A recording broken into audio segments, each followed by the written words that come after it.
현재의 경기는 어렵지만은 선행주 수가 증가하면은 빠르면 4분기, 내년 상반기에는 경기가 부분적으로 회복될 거라는 겁니다. 이런 국면에서는 채권, 주식, 현금을 어느 정도 비중으로 가지고 가셔야 돼 현재 좋을지, 그리고 앞으로는 어떤 식으로 조정해 들지, 이런 말씀을 드려보도록 하겠습니다.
예, 얼마 전에 정말 뜨거웠었는데 굉장히 시원해졌네요. 예, 계속 유 박사님은 열심히 공부하고 계시고 벌써 가을 왔습니다. 자, 제가 지난 시간에 세계경제 흐름에 대해서 말씀드렸는데요. 네, 지난 시간에 이야기했던 걸 간단히 말씀드리면은 세계경제가 부채에 성장했다. 모든 자산가의 거품이 발생했다. 붕괴되는 과정이다. 근데 금리 상승, 경기 둔화로 어려워졌다. 과거 평균보다 세계경제가 낮은 성장을 할 것이다. 앞으로 5년은. 이런 말씀을 드렸습니다. 이제 오늘은 우리 경제에서 한번 살펴보겠습니다. 그런데 여러분들이 제가 유튜브 방송을 계속 하는데요. 굉장히 헷갈리게 이야기한다. 이런 반응들이 가끔 있어요. 우리가 늘 장기하고 단기를 말씀드려야 되거든요. 그래서 제가 장기적으로 말씀드리는데 어떤 분들은 그걸 단기로 알아들고, 또 단기 이야기하는데 장기로 알아들고, 왜 이러저런 말을 하느냐 그러는데, 그런 걸 구별을 하겠어요. 올해 이번에는 단기 장기를 조금 더 구분해서 말씀드리겠습니다. 올해 우리 한국은행 정부가 1.4% 성장한다고 그러는데요. 1.2% 좀 더 낮을 것 같습니다. 그러나 단기적으로 내년에 회복된다. 2% 성장 한다. 네, 그러나 장기적으로는 우리 경제가 구조적으로 저성장 국면에 들어섰고, 네, 금리도 다시 떨어질 것이다. 이런 말씀을 드리고요. 네, 그 다음에 제가 자산가에 대해서도 말씀드릴 텐데, 네, 저는 지금 은행예금 비중이 너무 높다. 이제 주식하고 채권 비중, 다시 금리가 올랐는데 채권 투자 확대할 시기다. 이런 말씀을 드리겠습니다. 저도 경제 전망을 하지만은 블룸버그 컨센서스라고 한번 제시해 볼게요. 올해 우리 경제가 1.2% 성장한다고 그럽니다. 근데 내년에는 2.2%. 그래서 올해보다 내년이 좋다는 것이죠. 그리고 요새 환율이 많이 올랐는데요. 지금 1330원 근처에서 움직이고 있죠. 근데 올 연말 1280원, 내년 말 1220원.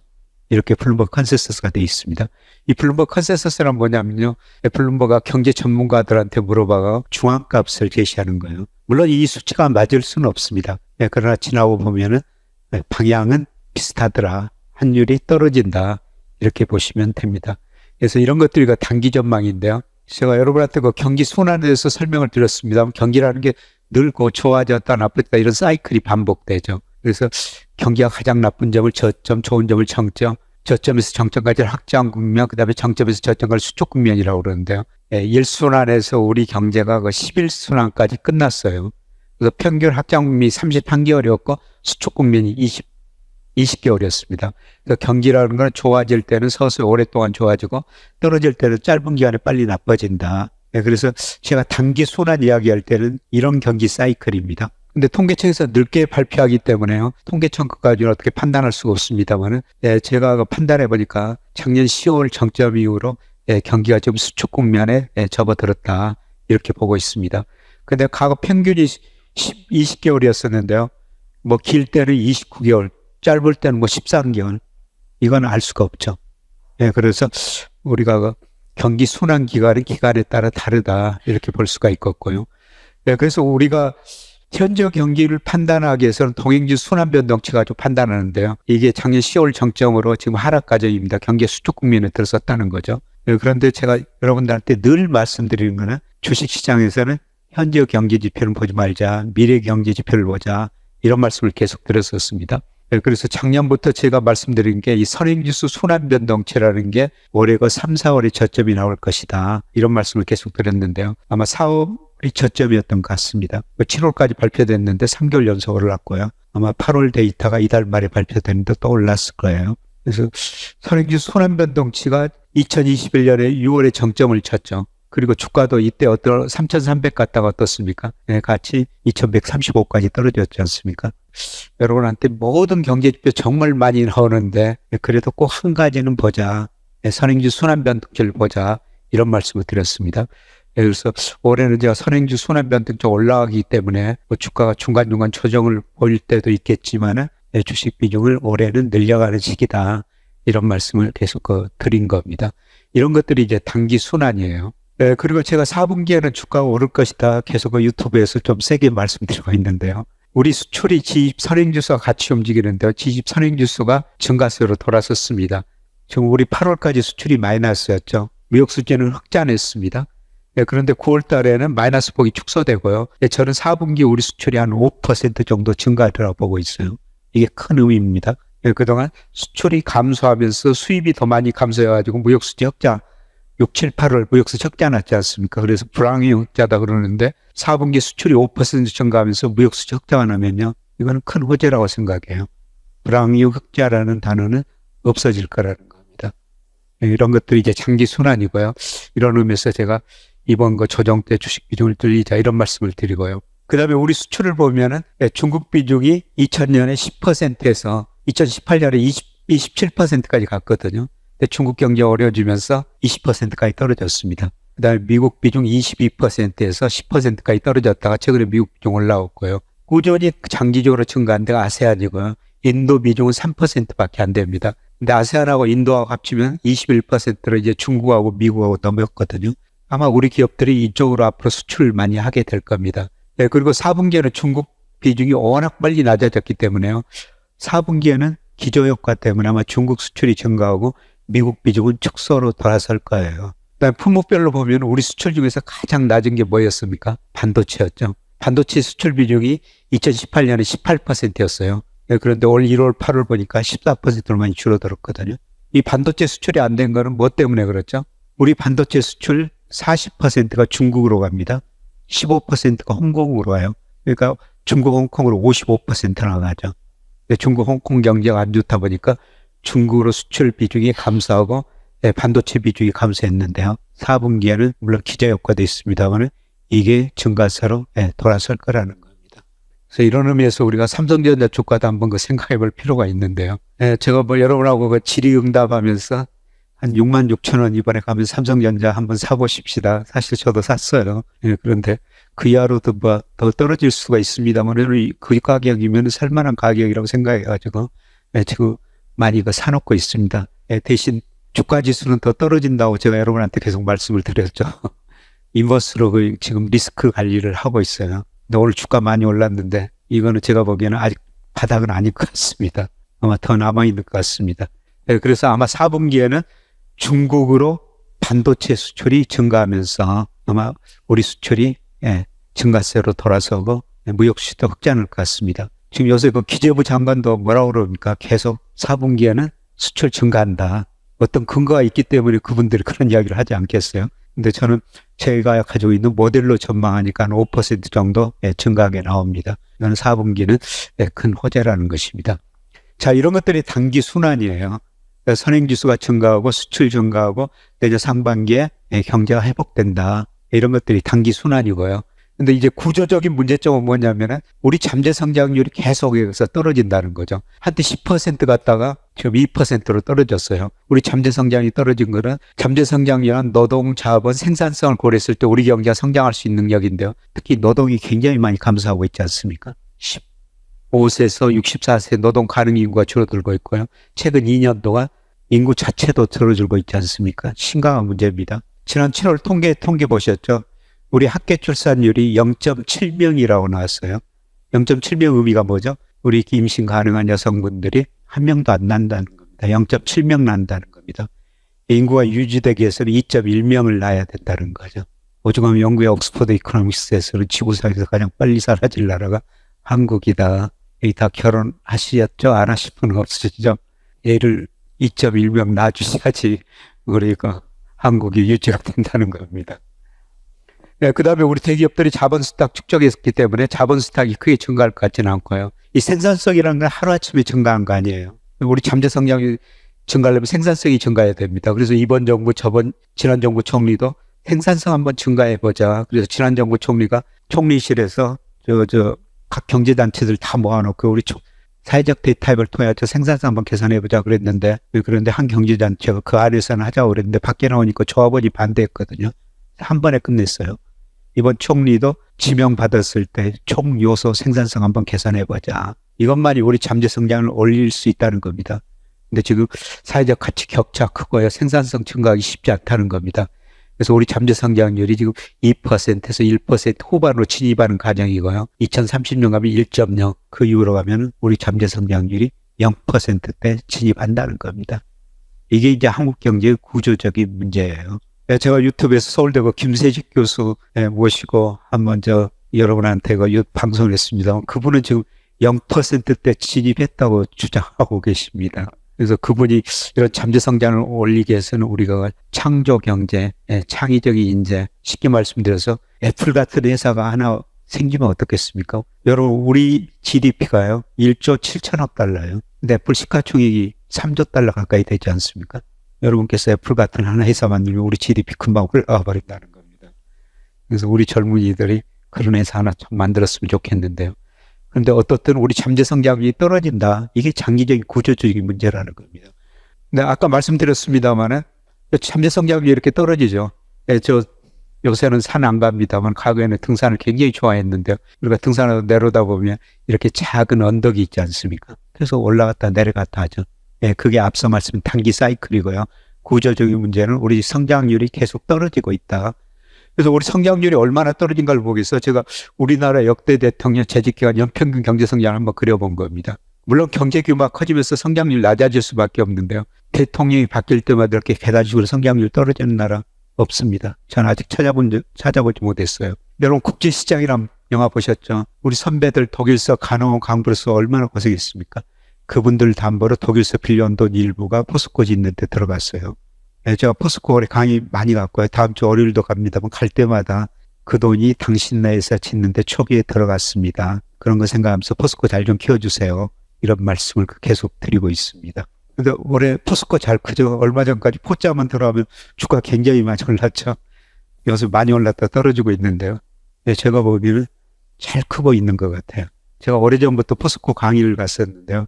포스코 회장방집이 포스코 그룹에서 철강이 90% 이상 이익을 차지했대요. 근데 철강 비중을 50% 이하로 줄이고 다른 분야에서 이거 요새 포스코 퓨처엠 같은 이런 다른 소재에서 50% 이상을 이익을 내야 된다. 그런 방침이거든요. 포스코 퓨처엠 주가도 많이 올랐다가 요새 많이 떨어졌는데 이 가격 어떻습니까? 한번 사보고 싶지 않으세요? 저는 조금 사놨습니다. 2차 전지 요새 굉장히 문제가 되는데요. 그 중에서도 저는 그 회사는 장기적으로 한번 사볼 만하다. 그 애널리스트를 이렇게 내년 매출액 전망치를 보니까요. 올해보다 그 큰 회사가 매출액이 올해보다 2배 증가한대요. 애널리스트 전망이 맞을지 모르겠습니다만 큰 회사가 1년에 매출액이 2배 증가한다는 건 얼마나 빨리 성장한다는 겁니까? 그만큼 경제 성장을 우선했습니다. 10.3% 성장했고요. 전두환 정부부터 10.2% 성장했어요. 이 후반에 3조 왕이라는 게 있었거든요. 미국이 어려우니까 그때 사우디 부추겼습니다. 사우디한테 원유 생산 좀 늘리라 그러니까 사우디가 원유 생산을 늘려주니까요. 유가가 배럴당 27달러에서 8달러까지 떨어지는 거예요. 유가가 떨어지니까 어떻습니까? 물가가 떨어지죠. 물가가 떨어지니까 전 세계가 저금리 정책을 펼치는 거예요. 저유가 저금리로 세계가 소비를 많이 했었어요. 여기다 하나 더 있었습니다. 미국이 어려우니까 또 85년 9월에 플라자 앱을 통해 N강세를 유도합니다. 달러 약세 유도하죠. 저달러 N강세. 그래서 저유가 저금리 저달러로 86년, 88년에요. 우리 경제가 연평균 12%나 성장해버립니다. 이걸 3조왕이라고 그랬죠. 예, 그래서 전두환 정부 때 10번 성장한 거고요. 노태우 정부 들어가지고 이제 3조왕이 끝나고 수출이 안 되고 경제 성장이 떨어지니까요. 이분이 각종 사회 간접 자본투자 주택 200만 원 건설하면서 건설로 9% 성장한 겁니다. 이때 일산분당 신도시 건설했었죠. 예, 그때 제가 일산분당 아파트 청약을 9번 했는데요. 다 떨어졌어요. 경쟁률이 할 때마다 그렇게 아파트만 짓는데 100대 1이 다 넘었었어요. 그때 당첨됐으면 아마 일산 아니면 분당에서 살았을 텐데요. 당첨 안 돼가지고 서울서 살고 있습니다. 네, 그런데 김영삼 정부 들어가지고 IMF 경쟁이 맞죠. 저는 누가 대통령이 됐든 이 고성장 때 쌓인 기업은행 부실을 처리하고 넘어갈 수밖에 없었다. 이게 IMF 경제이기라는 거죠. 김대중 정부 들어가지고 정말 뼈아픈 구조조정이었죠. 구조조정 안 하면 IMF가 우리한테 돈을 안 줬으니까, 달러를 안 줬으니까요. 여러분, 구조조정이라는 게 뭡니까? 좋은 기업 살리고 나쁜 기업 없애는 게 구조조정이에요. 30대 재벌 중 11개가 해체됐죠. 기업이 없어지니까 투자가 줄어들고 근로자 대고 나면 소비가 줄어드니까 경제 성장률이 5%로 떨어지는 겁니다. 여러분, 중국이 2단계 있다고 생각하시면 돼요. 근데 우리는 IMF 때문에 구조조정을 굉장히 빨리 했는데요. 중국은 IMF 지원 받을 필요가 없죠. 왜 하니? 3조 2천억 달러 되니까. 스스로 구조조정하니까. 구조조정 속도가 느릴 뿐입니다. 지금 중국이 2단계 있다. 구조조정했다고 질적성장, 안정성장이 들어섰다고 우리 금융시장이 한 단계 도약했지 않습니까? 주가 500에서 1000까지 계속 빡선 거 보이다 구조조정했다고 2천을 넘어서는 겁니다. 자, 그런데 구조조정 결과가 양극화 고용 불안이었어요. 그래서 노무현 전 대통령이 이런 문제를 해결해서 지방균형발전, 동반성장, 분배복지, 행정수도 세종시로 옮기고, 그 다음에 여러 공기업도 지방으로 옮겼죠. 예를 들어서 한자를 나주로 옮기는 등이요. 이런 정책을 펼쳤는데 크게 개선되지 않았어요. 네. 자, 이명박 전 대통령 747을 내세웠습니다. 여러분, 747이 뭐였죠? 7% 경제성장, 1인당 국민수 4만 달러, 7대 경제 강국. 뭐 하나 달성했습니까? 경제성장률 3.3%로 떨어졌어요. 박근혜 전 대통령 474를 내세웠습니다. 474가 뭐죠? 4% 경제성장률, 고용률 70%, 1인당 국민수 4만 달러. 근데 역시 3.0으로 떨어졌고요. 자, 지난 문재인 정부 포용적 성장을 내세웠습니다. 여러분, 포용적 성장이라는 게 뭡니까? 좀 나누고 쓰자는 겁니다. 이렇게 경제가 7%, 10% 성장할 때는 경제 규모 파이가 커지니까요. 기업들이 같이 성장할 수가 있었어요. 근데 갈수록 성장률이 떨어지니까 경제 규모 파이가 상대적으로 줄어들거든요. 그걸 나눠 가져야 돼요. 경쟁력 있는 건 더 많이 가져가고 경쟁력 없는 기업은 시장에 퇴출되고 차별화가 너무 심화됐다는 겁니다. 어떻게 생각하면 자본주의 모순이에요. 이런 자본주의를 축출 자본주의라고 합니다. 축출 자본주의 받는 말이 포용 자본주의예요. 지난 정부가 거기서 따왔는지 모르겠지만 포용적 성장 좀 나누고 살자 그런 정책을 펼쳤는데 2.4%로 떨어졌습니다. 자, 윤석열 정부 들었습니다. 여러분, 윤 대통령이 가장 강조하는 단어가 뭐죠? 자유라는 단어예요. 자유를 통해 아주 혁신하고 혁신을 통해 아주 도약해가지고 분배 나누자는 겁니다. 쉽게 말씀드려서 대통령이 바뀔 때마다 경제성이 계단식으로 떨어졌는데요. 이 계단을 한번 올라서 보자는 겁니다. 저도 보고 싶고 여러분도 경제성장률 올라가는 거 보고 싶을 겁니다. 근데 제가 앞서가 잠재성장률 요소 계산해 보면 이번 정부 먼저 2.0이에요. KDI 한국개발위원 기재부산하연구원이죠. 거기서 2.0으로 전망하고 있습니다. 또 성장 계단이 한 단계 떨어진다는 겁니다. 이렇게 성장률이 낮아지면 무슨 문제가 발생하겠어요? 우리 좋은 일자리가 없어지고 있다는 겁니다. 어제도 통계청에서 8월 고용 동향 발표됐습니다만 제조업에서 계속 일자리 감소하고 있지 않습니까? 임금이 상대적으로 하는 서비스에서 일자리가 증가하고 있고요. 여러분, 통계청에서 발표할 때 매월 통계 한번 보세요.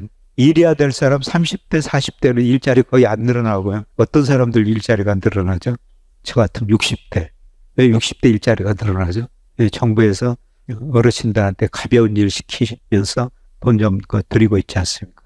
그런 일자리만 늘어나고 있는 거예요. 그리고 성장률이 떨어지면서 차별화는 너무 더 심화될 거라는 겁니다.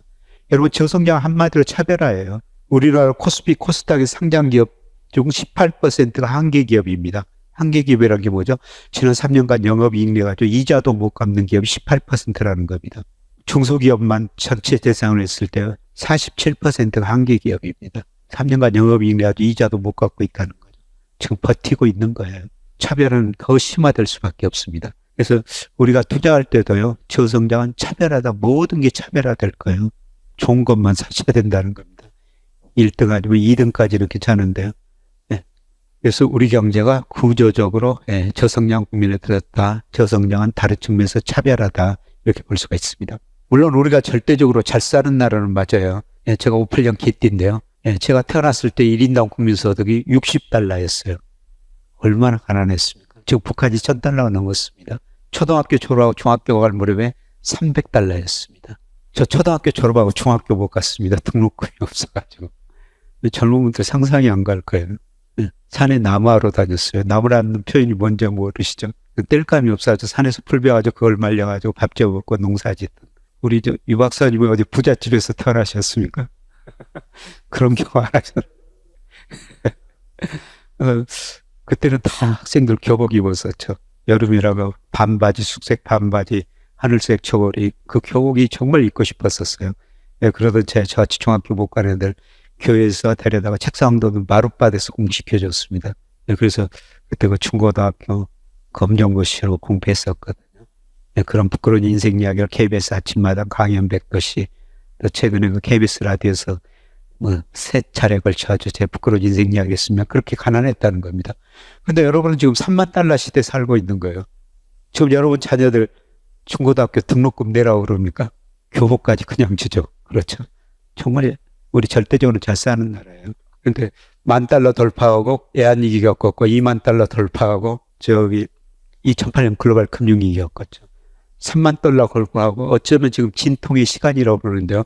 근데 10,000,000달러 돌파하고 빨리 성장했고 20,000,000달러 돌파하고 빨리 30,000,000달러 돌파했죠. 근데 우리 잠재 성장률 떨어지는 것 보니까 40,000,000달러, 50,000,000달러 가려면 시간이 많이 걸릴 거라는 겁니다. 우리 경제가 구조적으로 저성장 국면에 들어섰다. 이렇게 볼 수가 있습니다. 그 다음에 이제 중요한 게 금리예요. 은행 대출금리, 은행 예금금리인데 한국에서 발표하는 가중평균금리입니다. 그래서 한국은행에서 은행한테 전부 몇 퍼센트 금리에 얼마나 대출해 줬느냐, 얼마나 예금을 받았느냐, 가중에서 매월 발표하다는데요. 작년 10월을 정점으로 지금 낮아지고 있습니다. 지난 2년 동안 많이 올랐었죠. 최근에 약간 반등하고 있습니다만 이게 계속 저는 떨어지는 추세로 접어들었다고 보고 있어요. 금리를 결정하는 가장 중요한 요소가 경제성장률입니다. 이런 것들은 다 명목금리라고 그러죠. 명목금리는 미래의 경제성장, 미래의 물가상승률이 들어있는데요. 아까 말씀드렸지만 우리 잠재성장이 지금 2%에서 1% 후반으로 진입하고 있고 2030년에 1% 그 이후로 가면 0%로 떨어진다는 겁니다. 경제성장이 낮은데 금리가 오를 수 없습니다. 금리가 올랐던 거는 물가 때문이었죠. 근데 물가상승률도 지난 6월에 2.3%, 8월에 3.4%, 아마 9월도 좀 높게 나올 거예요. 근데 10월부터는 물가상승률 다시 낮아지고 내년에는 2% 초반대 진입할 겁니다. 금리를 결정하는 경제성이 물가상승률 떨어지고요. 그래서 금리가 떨어질 수밖에 없다는 겁니다. 그 다음에 우리 경제가 전체적으로 돈이 남아도는 경제입니다. 투자라는 건 돈의 수요입니다. 투자하려면 돈 빌려야 되죠. 저축이라는 건 돈의 공급이에요. 97년에 외환위기 전에는요, 우리 기업들이 정말 많은 투자를 했어요. 그래서 투자가 저축보다 많으니까 돈의 수요가 공급보다 많았죠. 돈이 부족한 경제였었습니다. 그래서 금리가 높은 수준 유지할 수밖에 없었죠. 근데 97년에 외환위기를 겪으면서 아까 30대 재벌 중 11개가 해체됐다고 말씀드렸지 않습니까? 기업들이 가행 투자하면 망한다는 걸 알았어요. 그래서 97년 외환위기 기업 투자율이 많이 떨어져 버렸지 않습니까? 이후로 저축이 투자보다 계속 높아요. 돈의 공급이 수요보다 많다는 겁니다. 그래서 경상수지 흑자가 높고 공급이 수요보다 많으니까 금리가 낮은 수준을 유지할 수밖에 없는 겁니다. 물론 이것도 차별화예요. 아까 한국기업 우리 상장기업 18%라 말씀을 중소기업들 굉장히 어렵습니다. 근데 한국은행 자금순환표 보니까요. 지난 3월 말에 현재 우리 기업들이 가지고 있는 현금성 자산이 908조 원이나 됩니다. 대기업들 엄청나게 많은 현금 가지고 있다는 겁니다. 전체적으로는 돈이 남아도는 경제다. 그래서 금리가 떨어질 수밖에 없다. 이렇게 볼 수가 있겠고요. 그 다음에 앞으로 가장 큰 중요한 변화가 일어날 것 같습니다. 여러분 가계라는 건 자금 잉여 주체라고 그래요. 가계는 전체적으로 금융회사에 저축한 돈이 빌려 쓴 돈이 많거든요. 작년에도 우리 가계 잉여 자금이요. 180조 원이 넘었어요. 우리 가계가 금융회사에 저축한 돈이 빌려 쓴 돈보다 180조 원이 많았다는 겁니다. 물론 절대적으로 스탁으로 부채는 많지만요. 잉여를 이거는 일본의 경우인데요. 가계는 자금 잉여 주체고 그 다음에 금융을 제한 기업이라는 건 자금 부족 주체인데요. 기업이라는 거는 돈 빌려가지고 금융회사에 투자하는 데 아닙니까? 근데 일본 기업들이 98년부터 자금 잉여 주체로 전환돼 버리는 거예요. 기업이 금융회사에 빌려 쓴 돈보다 저축한 돈들이 더 많아져 버렸다는 겁니다. 여러분이 은행에 대입하면 은행은 어떤 식으로 운영하죠? 대출 아니면 유가증권 투자합니다. 대출은 가계대출, 기업대출, 유가증권은 주식 아니면 채권인데요. 가계도 저축, 기업도 저축. 일본은행이 돈을 어디다 써야 되겠어요? 유가증권 투자할 수밖에 없죠. 유가증권이라는 게 주식 아니면 채권인데요. 주식은 은행들이 위험하다고 잘 안 삽니다. 일본 은행들이 이렇게 채권만 사는 거예요. 그래서 일본 은행 자산 중에서 채권 비중이 90년에 10%였는데요. 2008년 9년 되니까 30%까지 올라가 버려요. 이렇게 채권을 사면 어떻습니까? 채권 수요가 늘어나가지고 채권 가격은 올라가고 금리는 떨어진다.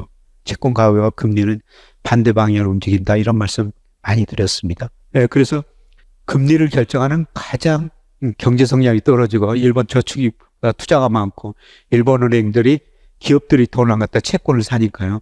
금리가 이렇게 0%까지 떨어집니다. 금리가 떨어지니까 누가 어려워집니다. 보험회사들 어려워져요. 네, 보험회사들이 일부 금융상품 할 때 최소 몇 % 금리 주겠습니다. 이렇게 팔아놨는데요. 금리가 그 밑으로 떨어지죠. 역마진하죠. 그래서 이 시기에 13개 보험회사가 4개로 통폐합이 됩니다. 이 당시 일본 은행이 채권 사가지고 금리 낮춰가지고 보험회사 망하게 만들었다. 이런 이야기가 나올 정도였었습니다. 자, 우리 개인들 자금 잉여주체라고 아까 말씀드렸죠. 절대적으로 부채는 많지만 연간 저축한 돈이 빌려 쓰는 것보다 여전히 많습니다. 그리고 GDP 대비를 했는데요. 근데 우리 기업들 지금 자금 부족 규모가 굉장히 커졌어요. 작년에 올해 경제 위기가 온다, 이런 어두운 전망들이 많이 나오니까요. 기업들이 이익을 내가지고 투자 안 하고 있습니다. 현금으로 가지고 있죠. 그리고 채권, 은행에서 돈 빌려가지고 908조나 가지고 있다는 겁니다. 대기업들이 돈 안 빌렸을 거라는 거죠. 그래서 제가 은행 회장, 행장들 만나면 걱정해요. 일부 은행 그룹의, 금융그룹의 회장을 이런 이야기까지 하고 있습니다. 은행의 경쟁력이 과거에 대출에 있었는데 앞으로 유가증권 운용에 있다. 고객 금융자산을 얼마나 잘 운용해 줄 것인가. 거기에 은행의 경쟁력이 달려있다. 이런 이야기까지 하고 있습니다. 네, 그래서 우리 대기업들이 은행 돈을 덜 쓰니까요. 은행은 어때야 되겠습니까? 가계도에서 부채 늘어나고 있지만 좀 정부가 또 억제하고 있지 않습니까? 가계도 가가처럼 부채가 많으니까 돈 많이 빌려 쓸 수 없어요. 그래서 한국은행이 다시 금융 불균형이라는 단어를 쓰고 있죠. 오늘과 한국은행 통화정책 운용 그걸 국회에 보냈는데요. 그 보고서 오늘 한국은행 들어가서 한번 보십시오. 금융 불균형이라는 단어를 또 쓰고 있습니다. 금융 불균형이라는 게 뭡니까? 가계 부채, 각 경제 주체, 특히 가계 부채가 너무 많이 늘어났다. 네, 그 다음에 자산 가격, 특히 부동산 가격에 거품이 발생했다. 이걸 해소해야 된다는 거죠. 그래서 금리를 올리고 통화를 긴축해야 된다. 그래서 그동안 금리 올리고 통화 긴축을 했는데 조금 금융불균이 해소되다가 다시 집값 오르고 또 부채 늘어나니까 또 그거 불균형 해소하기 위해서 억제해야 된다는 거 아닙니까? 가계부채 많이 안 늘어날 거예요. 아니죠. 은행 가계대출 많이 안 늘어날 겁니다. 네, 그리고 대기업들이 이렇게 돈을 많이 가지고 있습니다. 은행들이 돈 받기 쉽지 않은 중소기업한테 돈 빌려주겠어요? 네, 대기업들한테 돈 빌려줘도 대기업들은 돈 안 빌려 쓴다는 겁니다. 그래서 그 돈 가지고 우리나라 은행이 채권을 살 수밖에 없을 거라는 겁니다. 그래서 금리를 결정하는 경제 성장이 떨어지고 저축이 투자보다 많고 앞으로 은행이 채권 사면서 금리는 장기적으로 하락할 거라는 겁니다. 이게 우리나라 국고채하고 기준금리 추이인데요. 대표적으로 국고채 금리가 기준금리에 좀 선행합니다. 제가 작년과 10월 3분기 무렵에 채권 사시라고 말씀을 드렸는데요. 그동안 금리가 떨어져가지고 좀 이때 사신 분들은 아직도 이익을 보셨을 텐데요. 근데 최근에 금리가 좀 올랐거든요. 또 10년 국기, 이거는 3년 국제수익인데 거의 4%까지 올랐어요. 그런데 저는 다시 채권을 살 기회를 주고 있다고 보고 있습니다. 지금부터 서서히 사셔도 될 것 같습니다. 네. 물론 단기에는 많이 떨어지지는 않을 텐데요. 아마 물가 상승률이 8월에 우리도 높게 나오고 미국도 높게 나왔으면 9월은 조금 더 높게 나올 것 같습니다. 특히 유가 때문에 오늘 저 여러분한테 그걸 보내드렸죠. 미국 물가 상승률 발표됐는데 유가가 2개월 소비자 물가에 선행하거든요. 근데 유가가 이번 달도 더 작년 동기보다 이제 플러스 10% 올랐어요. 이런 것 때문에 아마 이번 달 물가도 좀 높을 텐데요. 그러나 4분기 가서는 우리나라나 미국 물가 상승률은 낮아질 것 같습니다. 그래서 금리가 다시 올랐는데 다시 채권 살 기회를 주고 있다. 시간이 가면은 여기에 접근해 갈 것이다. 이 추세에 접근해 갈 것이다. 지금 4% 사가지고 2%, 저는 3년, 4년, 길게는 5년 가면 2%로 떨어지라고 있습니다. 10년이나 20년 정부에서 발행 국채사 놓으면 수익을 크게 낼 수가 있다는 거죠. 그래서 서서히 채권 사는 시기다. 그래서 장기적으로는 이제 금리가 이렇게 떨어진 제가 추세선을 그려놨죠. 이 추세선 따라가지고 떨어질 거라는 겁니다. 그래서 최근에 금리 상승은 일시적이다. 물가 상승 때문에 일시적이다. 구조적으로 우리 경제가 저성장 저금리 시대에 접어들었다. 이런 말씀을 계속 드립니다. 그래서 이런 저성장 저금리 시대 때는 우리가 주식 투자하는 것도 중요하지만 일하면서 근로소득 얻는 게 정말 중요하다는 거. 늘 제가 저희 학생들 젊은 사람들한테 일해라 그런 이야기를 하고 있는데 제 이야기예요. 제가 2013년 3월에 하던 회사 팔았었어요. 여러분 이제 우리 서재영 선생님이라고 쌤이라고 좋아하시죠? 같이 자문회사 했었어요. 그리고 그분은 그 회사 팔고 다른 회사 대표로 가고 저는 거기서 그냥 나와가지고 실업자가 됐었습니다. 근데 실업자가 돼가지고 있는데요. 정말 고맙게도 어떤 젊은 친구가 사무실 하나 마련해 주더라고요. 대학생 때 제 자료를 보고 공부해가지고 다른 자료도 많이 받겠지만 주식에 가지고 엄청난 큰 돈을 벌었어요. 고맙다. 사무실 하나 마련해줘가지고 여기 들어서 굉장히 좋은 사무실에서 제가 한 2년 동안 실업자 상태로 놀면서 지낸 적이 있었는데요. 그래서 굉장히 고마웠었습니다. 근데 어떻든 이때 그 회사 팔고 돈이 좀 들어왔는데 투자한 자금이. 그래서 S생명보험에서 부서장이 즉시연금 하나 가입해달라는 겁니다. 그래서 그해 3월에 가입했는데 4월에 즉시연금 가입하면 매월 51만 원을 주더라고요. 그런데 쭉 지나다 보니까 28만 원이 됐어요. 지금 10년 돼가지고 해약이 됐습니다만 왜 51만 원, 28만 원 됐겠어요? 보험회사는 주로 뭐 가지고 운영하죠? 거의 70% 정도를 채권으로 운영해요. 아까 말씀드린 것처럼 채권 수익률이 장기적으로 이렇게 떨어졌다는 거죠. 그러니까 저한테 주는 돈이 떨어질 수밖에 없었다는 겁니다. 이게 한 번도 올라간 적이 없었어요. 계속 떨어졌습니다. 앞으로도 놔뒀다면 더 떨어질 거예요. 근데 무슨 의미예요? 제가 어떤 일을 아주 한 달에 30만 원 벌면은 금융자산 2억 가지고 있는 건 똑같은 현금 흐름이라는 겁니다. 여러분 회사 다니면서 한 달에 500만 원 벌면은 50억, 1000만 원 벌면 100억 현금 자산 가지고 있는 건 똑같은 현금 흐름이라는 거죠. 이런 저성장 저금리 시대는 일하면서 근로소득 얻는 게 굉장히 중요하다는 겁니다. 여러분 주식시장에서 한 달에 300만 원 벌기 쉽지 않습니다. 우리 경험했지 않습니까? 근데 회사들에서 웬만큼 일하면은 300만 원은 벌지 않습니까? 그 300만 원의 의미가 30억 금융자산 가지고 있는 거 똑같은 시대라는 겁니다. 자, 아까 일본이 우리보다 저성장 저금리 시대 먼저 들어섰다고 그랬죠. 제가 오래전에 일본 금융그룹 한 회장 강의 들었는데요. 일본식 저성장 저금리 시대 대처법. 불행한 일이지만 늙어 죽기 전까지 일해라. 음식 가리지 말고 아무거나 잘 먹어라. 건강관리 잘 하시라는 겁니다. 100세까지 일해야 된다는 겁니다. 이 저성장 저금리 시대 때는. 그래서 저는 후배들한테 가능한 직을 오래오래 유지해라. 월급 받으라는 겁니다. 가능한 회사 다니면서 임원, 상무, 전무도 되고 부사장 되고 사장도 되라는 겁니다. 월급 받으라는 겁니다. 그런데 그 직이라는 게 영원한 게 아니지 않습니까? 업을 가져야 된다는 겁니다. 그래서 제가 이런 이야기를 하니까요. 제 제자가 됐습니다만 신한은행에 근무하는 백모 차장이라는 친구가 있어요. 근데 이 친구가 그 은행에서 환율 업무를 담당했거든요. 이론도 공부했죠. 근데 저희 학교 와가지고 이론을 배운 거예요. 야간대학원 나와가지고. 이론하고 업무하고 접목시켜가지고 경제의 99%는 환율이다. 이런 책을 쓴 겁니다.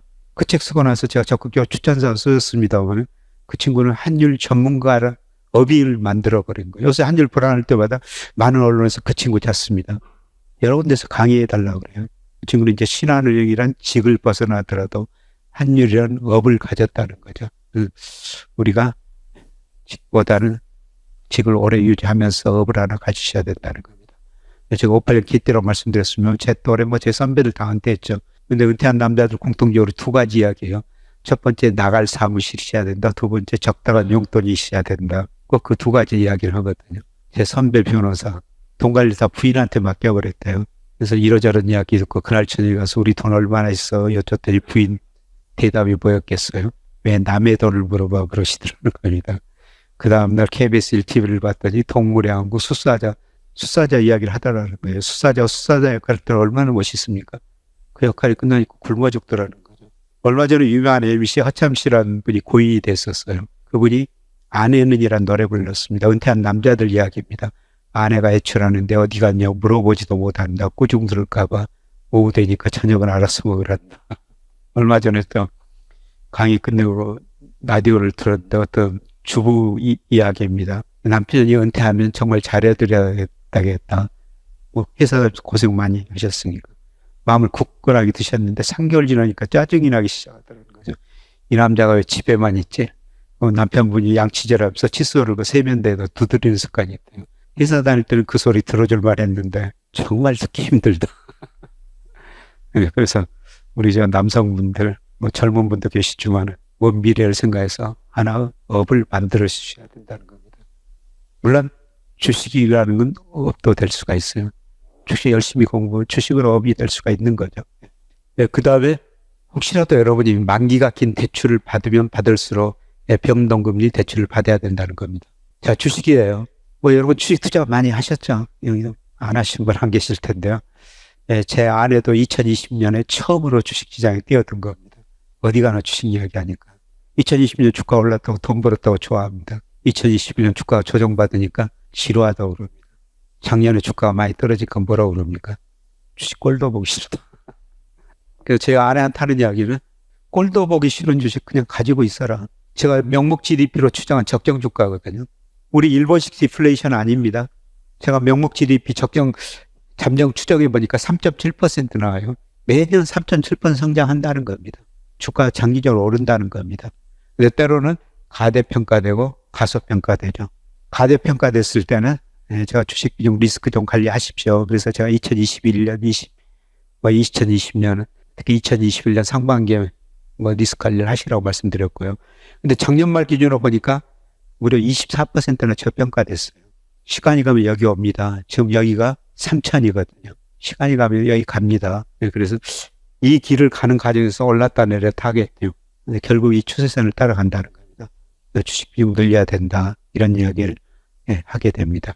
자, 유동성에 비해서도 가대평가됐다가 이제 가소평가됐고요. 이제 제자리를 찾아가는 과정입니다. 그다음에 제가 여러분한테 늘 자주 말씀드린 일평균 수출 금액이죠. 물론 코스피가 좀 선행합니다만 상관계수가 0.86이거든요.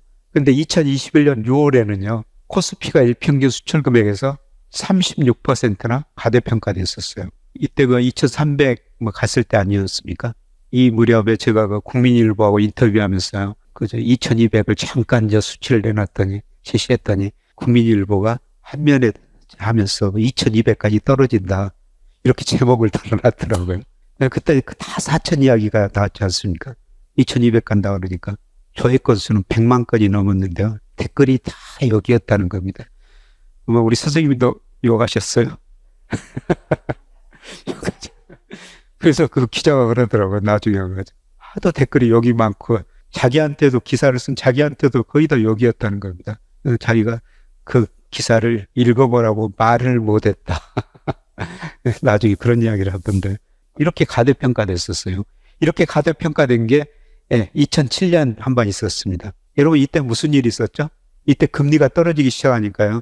우리나라 은행들이 예대만이 축소된다고 다양한 수수료 수입을 얻는다고 은행들로 주식형 펀드 캠페인을 했었어요.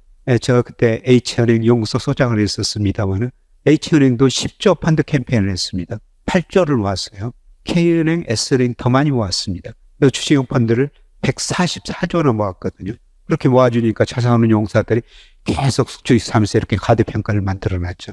그리고 2008년 위기가 오니까 제가 이때도 좀 미리서 말하다가 좀 욕 많이 얻어왔습니다만 거품이 해소됐지 않습니까? 144조 같은 주식이 72조까지 주식형 펀드가 줄어든 거예요. 다는 아니겠지만 일부 우리나라 개인들은 생활비가 없어가지고 손해본 주식형 펀드 해야겠다는 겁니다. 그리고 그 뒤로 좀 증가했으면 지금도 100조 안팎이거든요. 144조 아직도 훨씬 미칩니다.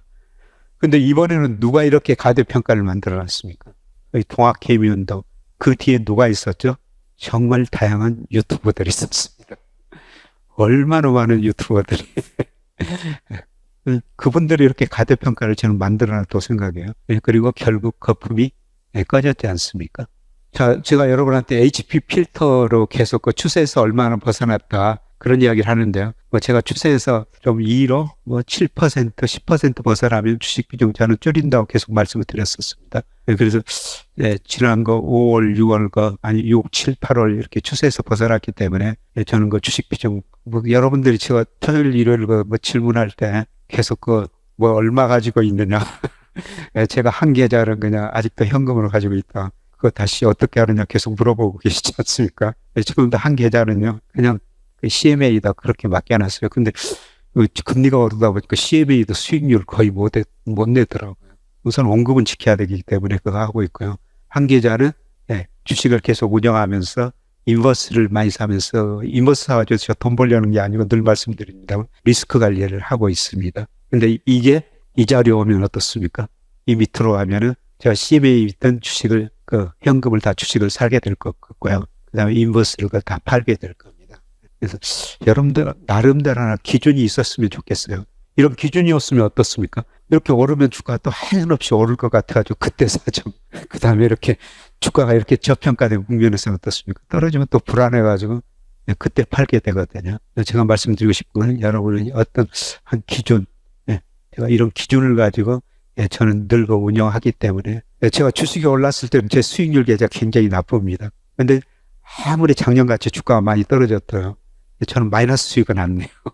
저는 첫째, 둘째, 셋째도 제가 58년 KT인데 원금 지키는 일이 가장 중요한 일 아닙니까? 이분처럼 젊다면 제가 리스크를 취하겠는데요.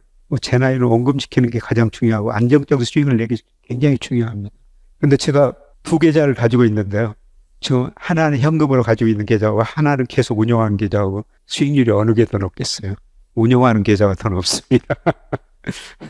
그거는 인버스로 리스크 관리를 하기 때문입니다. 그 계좌가 지금 수익률이 평균은 한 지금 23% 정도 되는데요. 운영하는 계좌가 수익률이 조금 더 높습니다. 그래서 이런 기준을 하나 마련했으면 좋겠다. 그리고 아까 말씀드렸습니다만은 제가 그 선행지수 순환 변동치가 4월이 저점일 것이다. 2021년 6월이가 정점이었고요. 근데 이거는 그 통계청 순환 변동치하고 좀 수치가 다릅니다. 통계청의 선행지수를 가지고 예측해 가지고요. 제가 다시 선행지수 순환 변동치를 만든 거예요. 트렌드를 구해가지고 추세를 재개해 버린 겁니다. 거의 방향은 똑같습니다. 그런데 이게 그 4월이 저점일 것이다, 3, 4월이 저점일 것이다 말씀드렸는데 오르고 있고요. 근데 이번에 주가가 좀 빨리 오르다 보니까 이 선행지수 주가가 좀 빨리 갔었어요.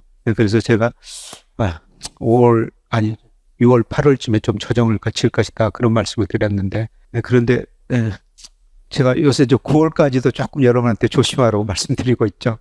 계속 아마 10월 초 중순까지도 갈 수가 있을 것 같아요.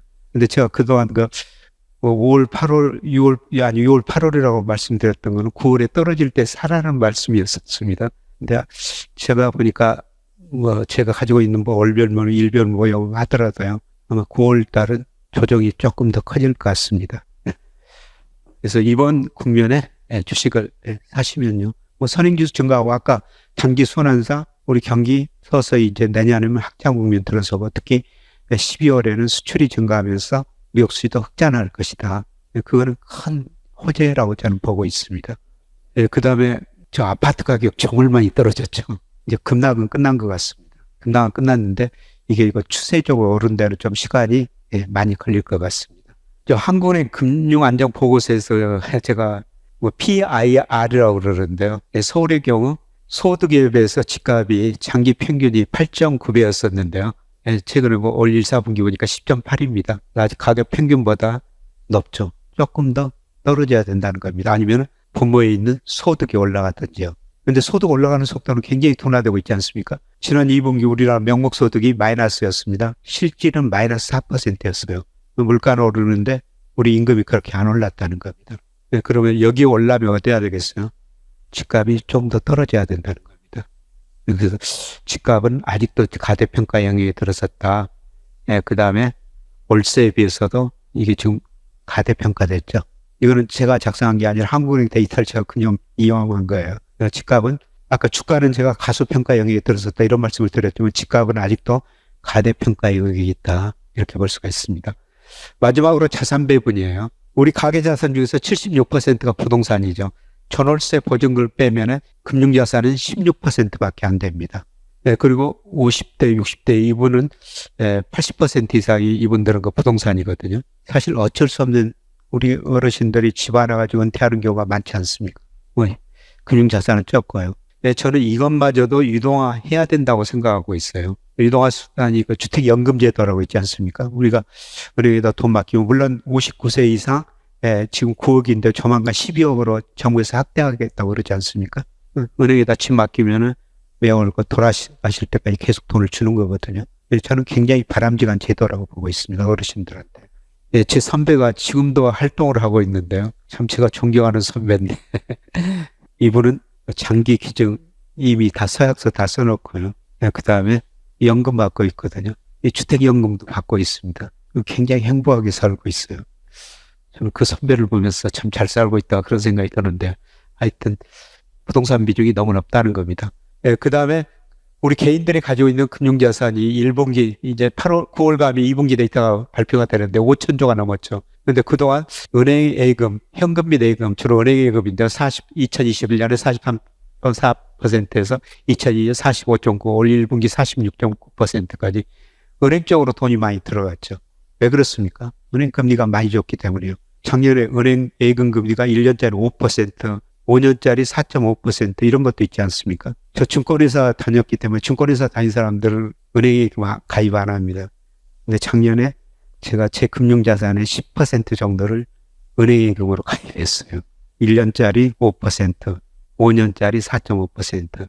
제가 은행예금을 가입했던 것은 돈을 지키기 위한 것도 되지만은 앞서 말씀드렸습니다. 금리를 결정하는 요인 보니까요. 제가 얼마 살지 모르겠습니다. 제가 살아있는 동안에 금리가 5% 이상 올라갈 시기는 거의 없을 것 같아요. 확률적으로. 그래서 은행에 한 10% 정도 가입해 놓은 겁니다. 그리고 그 은행에 가입했는데요. 그 얼마 후에 그 은행 회장, 행장, 임원들이 강의 한번 해달라고 그러더라고요. 강의 그때 금리 전망하면서 이런 질문을 남겨도 갔어요. 제가 당신네 은행에다 5년짜리 4.5% 예금을 가입해 놨는데 5년 후에 금리가 1 내지 2%로 떨어질 텐데 과연 당신들이 어떤 식으로 운용해가지고 저한테 4.5% 금리를 내줄지 참 궁금하다. 이런 질문을 남기고 나왔습니다만 그만큼 금리가 높아졌다는 겁니다. 지금 3.56%까지 떨어졌다고 지금 일부 은행에서 다시 4% 주더라고요. 작년에 들었던 게 만기가 돼가지고 빠져나가니까요. 그 돈을 다시 유치하기 위해서 4% 준다고 그러는데 굉장히 높은 금리라는 겁니다. 아마 내년 상반기 가면은 3% 안팎, 하반기 내후년 가면 2%대 진입할 거예요. 그만큼 우리 경제력 봤을 때 금리는 높다는 겁니다. 그 다음에 채권 비중이 3%밖에 안 되는데요. 아까 채권 금리 장기적으로 떨어졌다. 제가 작년과 3분기 채권 사시란 말씀을 드렸고요. 떨어지다 금리가 올랐는데 다시 채권을 살 기회를 주는 것 같습니다. 채권 투자도 꼭 하셔야 된다는 겁니다. 여기 3%인데요. 저는 최소한 10% 이상은 해야 된다고 생각하고 있어요. 우리가 채권을 사면은 경제 흐름을 공부할 수가 있습니다. 채권에는 미래의 경제상 미래 물가가 들어가 있는 거예요. 채권을 사시고 채권 금리를 보면은 앞으로 경제가 어떻게 될 것인지 그것이 경제 흐름을 알 수가 있다는 겁니다. 우리가 꼭 채권 투자는 하셔야 돼요. 그 다음에 주식 비중이 23%까지 갔다가 작년에 19.7% 떨어졌고 올 1분기에 주가가 올라가지 21.8% 주식 양이 늘어나는 거 아닙니다. 주가가 올라가지 이렇게 올라갔는데요. 23%될 때는 아까 말씀드린 것처럼 명목 GDP 일평균 수출에 비해서 우리 코스피가 20-30% 가대평가됐을 때였어요. 이때는 우리가 주식시장에 정말 많은 관심을 가졌죠. 근데 아까 말씀드렸습니다만 지금은 그런 모든 경제 지표에서 저평가됐거나 아니면은 주가가 제자리 일평균 수출에 비해서도 거의 병행하고 있다는 겁니다. 저는 이럴 때 왜 주식시장에 관심을 덜 갖느냐 이런 생각이 들어요. 그래서 오히려 주식 비중 늘려야 된다. 그리고 은행예금 비중은 지나치게 높다. 이걸 줄여가지고 채권 비중 늘리고 주식 비중 늘릴 시기다. 물론 비중은 여러분 투자 목적에 따라 달라요. 그런데 저는 이번 조정 국면에서 채권 주식 비중 한다면 주식 비중 한 70%까지 늘려도 좋다고 생각하고 있습니다. 한번 생각해 보시라는 거고요. 물론 우리가 미국처럼 주식 투자 많이 해서는 안 됩니다. 미국은 가계자산 중에서 주식 비중이 50.4%나 돼요. 그런데 미국의 가계자산 중에서 장기 평균 주식 비중이 43%입니다. 지금도 미국은 너무 높다는 겁니다. 그리고 제가 여러분한테 중앙일보에 실린 제 칼럼을 그제 보내드렸었죠. 예, 제가 그 미 10년 국제 수익률하고 미국 S&P 500하고 이렇게 상하관계 분석을 해보니까요. 이 10년 국제 수익률이 무려 19개월이나 선행하는데 그 선행성을 고려하니까 앞으로 1년간 미국 주가 별로 안 좋습니다. 차례 박스권 아니면 하락이에요. 아직도 과거에 비해서 주식 비중이 너무 높다는 겁니다. 그래서 미국 주식은 그렇게 투자 많이 할 필요는 없을 것 같습니다. 근데 우리가 그 해외 주식 투자하는데요. 예, 지난 작년 말 보니까 미국 비중이 61%더라고요. 유로 비중이 15%, 일본 3.0, 중국 2.7. 예, 저 같으면 미국 비중 30% 이하로 줄이겠습니다. 60%에서. 예, 제가 다다음 주에 이제 국민연금 강의를 가는데요. 요청한 데서 국민연금한테 채원 그 한 페이지로 요약하라고 그러더라고요. 여러분, 국민연금이요. 저도 국민연금 받고 우리 박사님도 받으실 텐데. 국민연금 운영 수익이 굉장히 중요하거든요. 근데 국민연금 운영 수익률 보니까 2000년에서 작년까지 23년간 연평균 수익률이 5.8%입니다. 근데 5.8% 의미가 뭐냐면은 우리나라 명목 GDP 성장률이 똑같이 5.8%였어요. 국민연금이 우리 명목 GDP 성장률만큼 수익을 냈다는 겁니다. 연평균요. 근데 제가 우리나라 잠재 명목 성장률 추정해 보니까 3.7%예요. 그러면 과거 통계가 맞다면 국민연금 운용 수익 3.7%라는 거죠. 근데 국민연금이 2028년까지요. 수익률 목표치를 5.6%로 잡아놨어요. 주식 비중을 55%, 지금 한 43%인데 55%가 늘리겠다는 겁니다. 그래서 제가 이번에 국민연금 가서는 미국 비중 줄여야지 그 수익률 5.6% 달성할 겁니다. 이런 거 제안을 드릴 생각인데요. 미국 비중이 너무 높다는 겁니다. 미국 비중 줄이고 유럽 비중을 넓히든지 일본 비중을 올리든지 아니면 아시아 우리 비중을 올리든지 실흥시장 비중 조절하셔야 된다는 겁니다. 자, 제 강의는 이거고요. 이제 여러분들이 미리서 그 질문